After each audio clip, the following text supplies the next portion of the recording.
My mother's favorite cat. I can't go with you. Yeah. Got it. I can manage alone. Mom, don't. I don't want to see you bury her. Come down. I'll bury her properly. Can I please get my shoes on? Make sure you remember the spot. Hear me, make sure. I'll come there. Mom, stop it, okay? Let me look at her one more time. Mom almost snatched the package from my hands, but I dodged. Mom, don't be ridiculous, it's done. Wrapped up and everything. It's getting dark. We're just wasting time. I fastened my jacket, took the shovel, and opened the door. Mom leaned against the door frame, tears streaming down her cheeks. I can't go with you, she sobbed. I told you, I handle it myself. It's not you. I'm saying goodbye to Lucy. Lucy had died that morning. For a cat, she had lived a pretty long life. Definitely more than 15 years, a decent distance, long but boring and uneventful. Mom adored Lucy. She slept with her, had breakfast and dinner with her, shared her sorrows with her, and basically considered her best friend. My unsuccessful attempts to kick the cat out of the house led to scandals. Mom's rationalism was turned off when it came to Lucy, and arguing was pointless. What allergy to cat hair? I don't remember you having an allergy, son. Take a pill. Your eyes are watering, it's the dust, and the cigarettes. I won the lock on my room where Lucy was supposed to go, but the struggle ended there. Being in the same apartment, the cat and I avoided each other, as did my mom. She never forgave me for taking my father's side. Even when he was gone, Mom never let go of Lucy for a second. She whispered, kept secrets, and every half hour filled her bowls with smelly dried food that spread across the kitchen and stuck to her feet. Lucy had never been outside. There are cats out there, they will hurt Lucy. Lucy didn't think so. A year and a half ago, Lucy got sick. In the morning, she somehow dragged her hind legs. And at lunchtime, Mom called me from work. Something leaked from the cat. At home, I saw a sad sight. Our beloved pet crawled around the apartment, leaving behind a wet and stinky trail. Mom was afraid to pick her up, walked behind her, and wiped up the puddles with a rag. I found the number and called the vet. A small, nimble man examined the cat and said surgery would save her. He agreed to do it at home, and while Mom drank Corvalo in the kitchen, he created a makeshift operating room in the room.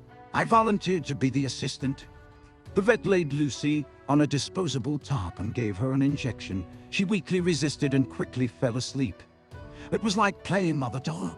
While I tried to put on the offered rubber gloves, the doctor shaved the cat's stomach, exposing small, light nipples fixed to poles, and covered the future incision site with sterile napkins. He applied antiseptic, smeared iodine on the belly, and ran a scalpel over the pink skin. I was amazed. Tess, it's just a cat. And there was nothing amazing inside her. Shots of blood, shiny purple lumps. It looks the same as a dead chicken on the kitchen table. But even with my indifferent attitude towards Lucy, she was alive and familiar. I think I felt some compassion for her for the first time. Nothing good, said the veterinarian, pulling out Lucy's swollen insides and clicking scissors. See, he shoved a dark, bloated bag under my nose. This thing should be 20 times smaller. You released the animal, but she alive? He darned the cap with yellow and black thread, explained how to care for her, when to bandage, what to feed, what to inject and how. Lucy died today, a year and a half after the operation. During this time, she no longer caused any emotions in me. She'll be better off there, right? Yes, Mom, everyone will be better off there. I closed the door and went down the stairs. Mom asked to bury Lucy in the old park. I did not object. There were many secluded corners there, and the soil was suitable. The warm and moderately humid autumn made the task easier. I at least wanted to spend time looking for the right place or digging in stony ground. The empty park was situated on a slope just behind our yards. Once there was a military sanatorium here, but now the park was deserted. Gloomy buildings, boarded up gazebo, and rooms of an open-air cinema provided shelter for vagrants and homeless animals. Concrete slabs of once graceful paths swelled crookedly from endless rain streams. They stood like frozen icebreakers. Pine roots overturned curbs and tilted the bare skeletons of benches. Insidious ivy entwined cedars and sequoias to the top, sucking the life out of mighty trees. I walked past the black, multi-checkpoint and crossed the football field covered with dry leaves. When I was very little, men from our houses cleared a small stadium of garbage every Saturday and played with a ball until dark. And we boys had football battles on the platform behind the stands, from which only burnt structures remained. The huge gates disappeared somewhere. Lucy lay swaddled in a yellow plastic bag and occasionally hit my leg. Mom carefully wrapped the dead cat in a snow-white terry towel, as if in a shroud, and the blows were soft as if there was ordinary fabric in the bag. Park lamp posts had long turned into rusty, thin skeletons with broken faces. The evening dusk was approaching relentlessly. We had to hurry while it was still possible to see paths, bushes and trails between trees. I found a comfortable spot on a small deserted patch when I noticed two pensioners digging around a stone bench. Animal lovers, they had brought homemade food and were laying it out in plastic plates. Colorful taste flickered around them. The park was home to countless cats. Fat and fluffy, they lazily strolled through the abandoned area, waiting for the local kind-hearted old ladies to bring them their next meal. There were many cat ladies in the area, and they usually prepared only one dish. They added dry food to the stinky grey porridge made of pulled barley and cheap store-bought fish, then dragged the mess to the park in cloth bags stuffed with enamel pots. On a weekend stroll, one could see piles of repulsive, fly-covered substance around which various eaters crowded. The cats ate a lot, and in a way, Lucy found herself in good company among her own kind. I chuckled at a silly joke, moved away from the feeding spot, and poked the soft soil with a shovel a couple of times. "Perfect," he said. He quickly dug a shallow pit. A feeling stirred in his chest, one he had experienced before while watching a surgical operation on a cut-open Lucian's stomach. He opened the package and looked at the towel that turned white in the darkness. "Come on, Lucy. Have a safe journey. Everyone will be better off there." The awkward feeling that he should place the package gently in the grave and perform some pointless ritual dispelled his sentimental thoughts. He needed someone to talk to. The package with the cat flew into the pit, followed by clumps of soil. He felt miserable. He wiped the shovel on the trunk of the nearest cypress, took out a cigarette, and lit it. What now? Go home and listen to his mother's sighs and moans. She wouldn't send Lucy off quickly. She would wander around the apartment with an unopened bottle of cognac until morning, lamenting that she had lost her best friend, the only one who loved her, and that she had to follow her. The prospect of spending the evening in his mother's tears and memories did not inspire him. However, walking the streets with a shovel was not a more cheerful pastime. He could not think of any candidates for the role of a hospitable host. His friends had long since married. He couldn't just crash anywhere for the night. Suddenly, he noticed that someone was watching his thoughts. He saw motionless figures in the bushes. 5 or 6 cats stared unblinkingly at what was happening. All of them looked like they were from the same litter, dirty, grey and chubby. Perhaps they had seen him climb up here with a package and were waiting for their usual feeding. "Let's go," he said, the cigarette butt flew into the cat's eye. "We didn't need you here anyway." I stamped my feet, compacting the soil so those handsome creatures wouldn't dig up the grave, and made my way to the path. There was a place to go. Near the far entrance of the park was a cozy little restaurant with a silly name, Antarctica. There, I could sit calmly with a refreshing drink, putting off the meeting with my mother's grief. 20 minutes through the dark paths was not a great distance. I started moving, barely distinguishing the paving stones beneath my feet. But after a few steps, I stopped. Where could I go with a dirty shovel? Even if I found a puddle to clean the tool, I would look strange holding a shovel at the bar counter. I could give it to someone. "Of course, you can treat cats that way," sighed Glebic. "They understand everything. A cat has a human soul." Uncle Misha supported him. "Listen, let me tell you about a certain cat. Such a case happened. My uncle had a cat and the cat was ordinary, see, but the dog was huge and black, a male German shepherd. And they did everything together. Imagine that the cat, he killed him." Uncle Misha said significantly. "He ended it all. He missed the cat that much." "But what does this have to do with the cat's soul?" I didn't understand. "It's a cat or a dog," Glebic sighed. Uncle Misha was silent. We sat there. The conversation didn't flow, and the clock unequivocally showed that a little more, and my morning alarm wouldn't wake me up. I said goodbye, grabbed the shovel and went outside. It had noticeably cooled down. The road was divided into two halves. To the left, the city courtyards, flooded with electric yellow light, were glaring in my eyes. To the right, the black void of the park opened up. I threw the shovel over my shoulder, turned on the flashlight, and walked under a low owl. Neither the moon nor the stars were going to appear on this gloomy night, leaving me to wander in the dark. The beam of light only revealed a small concrete patch right in front of me. Thin branches scratched my jacket and occasionally touched my face. I was glad I had charged my phone in advance.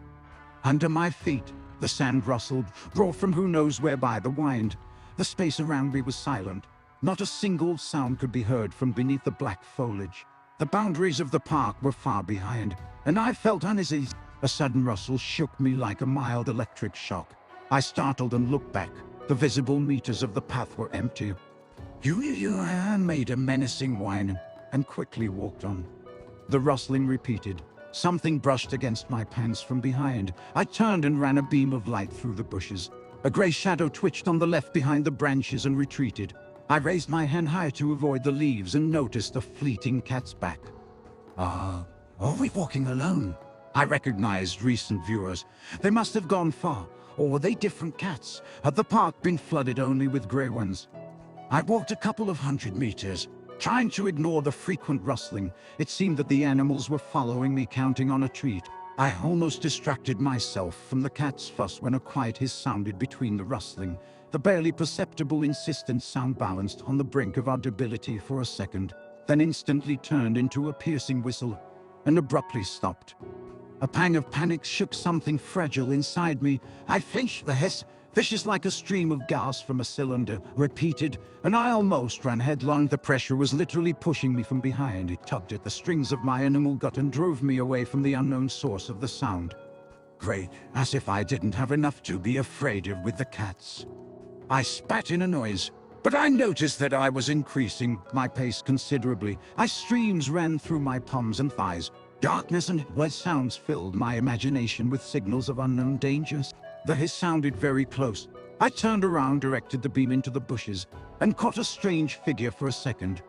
Undoubtedly it was a cat, large, at least the size of an adult pit bull.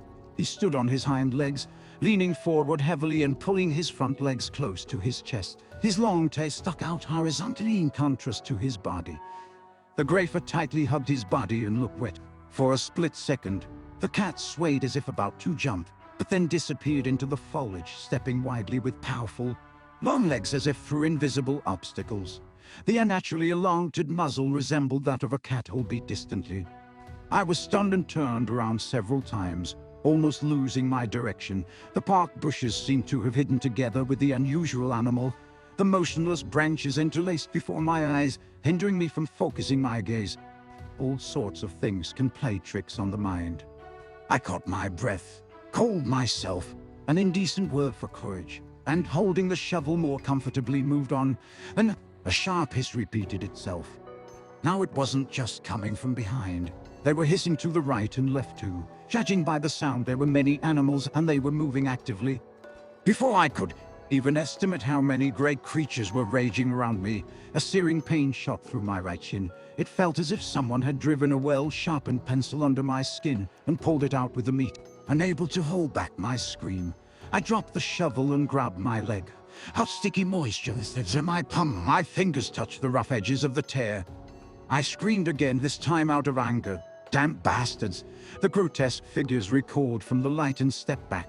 Perhaps they were frightened by my scream. The grey tears dove behind the trees, and I was left in complete silence for a moment. Blood filled my sneaker, and I hurried to take the towel off the shovel to wrap my leg, thinking about the best course of action. To wrap the wound or tighten it higher. I peered into the darkness of the night. I had to put my phone down next to me. It couldn't happen twice. Huge cats ran on their hind legs, like velociraptors from a Hollywood movie. Long muzzles, needle-like teeth, and black claws curved like sickles. I wonder if they tore up my leg like this, or was it a bite? I'll have to get shots for rabies. I tied the towel tightly, pulling the fabric above the tear. I didn't want to bleed out from a cat's scratch. The commotion in the bushes resumed. The cats darted around randomly, quickly crossing the lit areas and freezing in place. Obviously, they avoided the light and tried to distract me. Get lost, I cautiously stepped on my aged leg and stood up, pausing and shining the light on the approaching animals' faces. I swung the shovel in front of me for added protection and backed up. The hissing subsided and increased, turning into a piercing whistle. I realized with horror that the only barrier holding back the beasts was the flashlight, and it scared them less and less.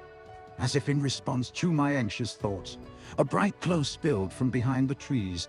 With the park lights still on, it was unbelievable, but if so, I needed to head there, to the saving light. I paused to orient myself, and inadvertently lowered my phone. A screech sounded right above my ear. I ducked, but immediately received a heavy blow to the back. Hot scissors dug into my lower back. The extended jaw on the hand that held the shovel jerked, scraping my skin. The screech was deafening. I lost my balance from the impact and heard a sound that made me shudder. Thud, the phone hit the concrete path. The flashlight went out.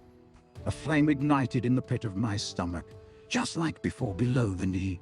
Standing on my feet, I shook off the creature from my form. The shovel followed suit, but at least my hands were free. I felt the smooth skin of the nocturnal predator behind me. I grabbed its strong paws and threw the monster aside. My sides burned. The cats retreated again, following an unknown tactic. I touched my heated abdomen. Something smooth and solid slid through my fingers from the ragged edges. I wanted to scream, and tears streamed down my face. I was clutching my own insides in my hands. Pressing the wet clump to my stomach, I ran. The black cosmos shrank into an endless hollow tube. I headed towards the light. The bright glow gave hope, while the nightmare behind me snarled with fangs and claws. The darkness screeched, hissed, grated, and slurped as the light was getting closer and closer, but the hellish cacophony reached its peak, and the branches hooks and claws clung to my ears and sang into my head. My lungs begged for mercy. I realized I couldn't escape this madness, that I would fall, freeze, curl up into a ball, and accept any fate. In pain and blood, like a calf from the womb of its mother, I stumbled out onto the illuminated square. The hissing subsided, and my pursuers froze in the darkness of the trees, afraid to follow me. I stood in the middle of a football field. The light, which seemed so bright from afar, sadly flickered into crooked lamps, miraculously preserved in the depths of the abandoned park. The rectangular platform, surrounded by the bare skeletons of stands, resembled the wreckage of an alien ship. I sat down, holding my torn stomach with my palms. I didn't want to find out what was there under my fingertips. My shoulders stiffened from exhaustion. Behind the bushes I had just jumped out of, there was no movement. They either hid or left. Boom. A deafening blast shook the ground. Immediately after, another one. Boom. As if construction piles were being driven nearby. Boom, boom, boom. Something bulky swayed above the treetops. It approached with each blast. Boom. The nearest cypress tree snapped and broke. Behind it appeared a multi-ton boulder. A monster emerged from the night on two powerful piston legs, resembling my pursuers but much, much larger. Smooth gray fur covered its broad chest and colossal thighs, which were tightened with tense muscles. Its hideous parody of a cat's face in a long tid, the grotesque murder weapon was covered in black clumps of coagulated blood, and it was not at all afraid of the light. The monster loudly inhaled the air, shook its 2-meter-long white whiskers, and stepped onto the field. Boom. This is a dream. Boom. Boom. This is a terrible dream that is trying to destroy me. Boom. Boom. If I close my eyes, everything will disappear. Boom, boom, boom. The giant ran. Gravel fountains rose into the air as if from an enraged combine harvester. A wave of nauseating stench hit my chest, restoring my strength but not my sanity. I, gasping from screaming, tears, and the toxic animal smell. I threw myself under the protection of the black leaves, clutching my stomach and trying not to spill my insides onto the ground, falling and getting up, crashing into trunks, tearing my skin on branches and bleeding. Boom, boom, boom. The park echoed with thunderous noise. The ground vibrated. The crack of broken trees and the angry hiss of the hunters who had reappeared echoed the deadly race, catching up and driving forward. I flailed around like a blind man in a jar of scorpions. Amidst a furious screech, a claw struck me in the face and sliced my skin, almost robbing me of my nose. Running was pointless. I gave up. I broke through the thorny ring of branches and fell onto the soft, freshly dug earth, sinking my palms into the loose clumps. Light, I need light, otherwise they tear me apart. I fumbled in my wet pocket and struck a flint, producing a flickering orange light that weakly illuminated the familiar surroundings. The puzzle had been solved. Lucia murmured. Lucia. Clutching the lighter and grimacing in pain, I used my free hand to tug at the black, blood-soaked knot of a towel wrapped tightly around my shin. Lucia. I screamed, trying to drown out the screeching and animalistic laughter, while the park shook with thunderous footsteps. I tossed aside the saving light, caught the towel, and buried my hands up to the elbow in the ground.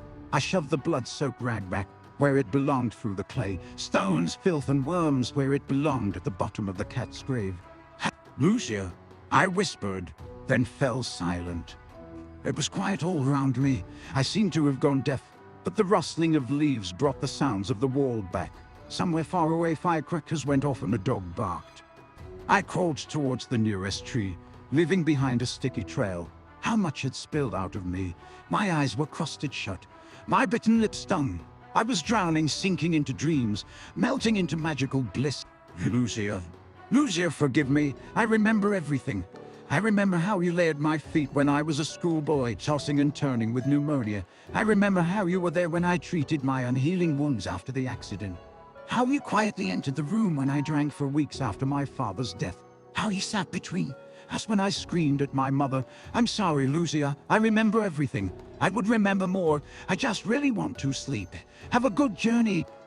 Everything will be better there. In story.